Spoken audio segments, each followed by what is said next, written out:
আচ্ছা, আপনার পরিবারের দায়িত্ব আপনার কাছে না?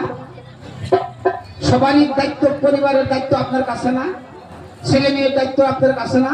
আপনি শিক্ষা তাদের ভালো দিতেছেন, ভালো চেষ্টা করতেছেন, লেখাপড়া শিখাইতেছেন, কামাই করে খাওয়াইতেছেন, সৎ রাস্তা দেখাইতেছেন, তাহলে আপনি একটা পীর। একজন পীর না বাবা? কথাগুলো বিচার করবেন যে কথাগুলো শুনতে মিথ্যা না। আপনিও একজন পীর।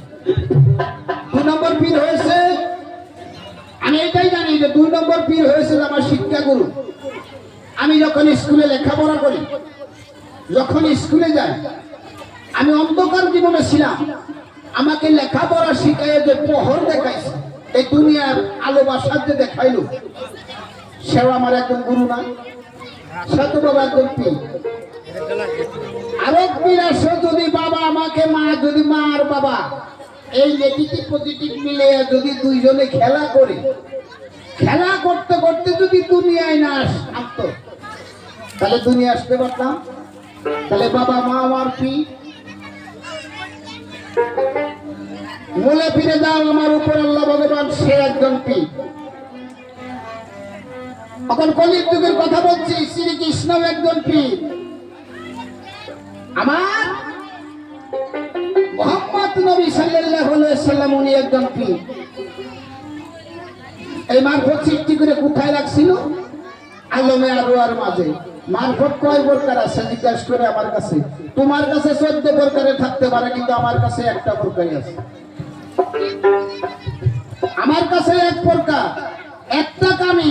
সব গুরুর কাছে যাও, গুরু একটা কথাই বলবে, বাবা মার সেবা করো, আল্লাহ ভগবানের ঠাকুরের নাম দাও, ঠাকুরের কাম করো, সত্য রাস্তায় চলো, সত্য পথে চলো। পীরে বলে না যে সমস্ত কামাই করে আমাকে দাও, আমার সেবা করো, কোনো পীরেই বলে না। পীর এটা হলো আন্দাজ জগতের থেকে সত্য রাস্তা দেখানোর জন্য, সেইটি হলো পীর। একটা পীরের হাতে হাত দিবেন, পীরের হাত ছোট হাত না, পীরের হাত খুব বড় হাত। যখন পীরের উপরে হাত রাখে, পীরের হাত কিন্তু নিচে থাকে না, পীরের হাত এই ভক্তের হাত ঠাকুর করে বলে, এটা কার হাত? বলে আপনার হাত। এই হাত আল্লাহ রাসূলের হাত, আল্লাহর হাত। এই হাত একদম 14টা স্বর্গ করতে বোঝাইছে। একটা পীরের হাতে হাত রাখলে ছোট বড় গুনাহ যত আছে সেদিন থেকে মাপ।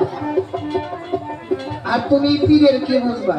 তোমার তো খালি টিটকারি বদল আছে, তাছাড়া আর কিছু নাই।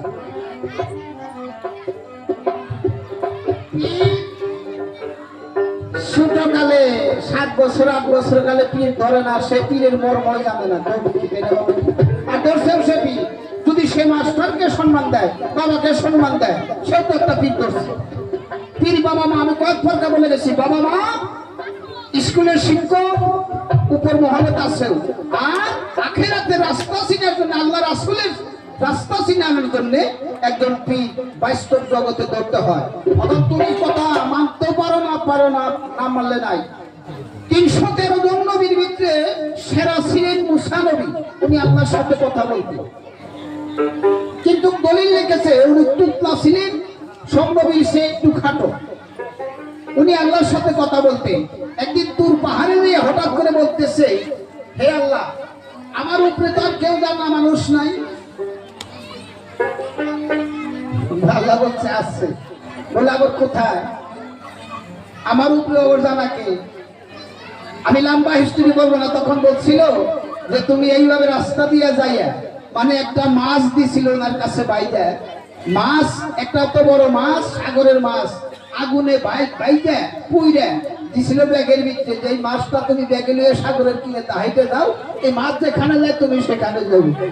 মুসা কয় আল্লাহ পাগল হয়েছে নাকি, এই বাজা মাছ কোন দিকে যাবো, আমি না নিয়ে গেলে।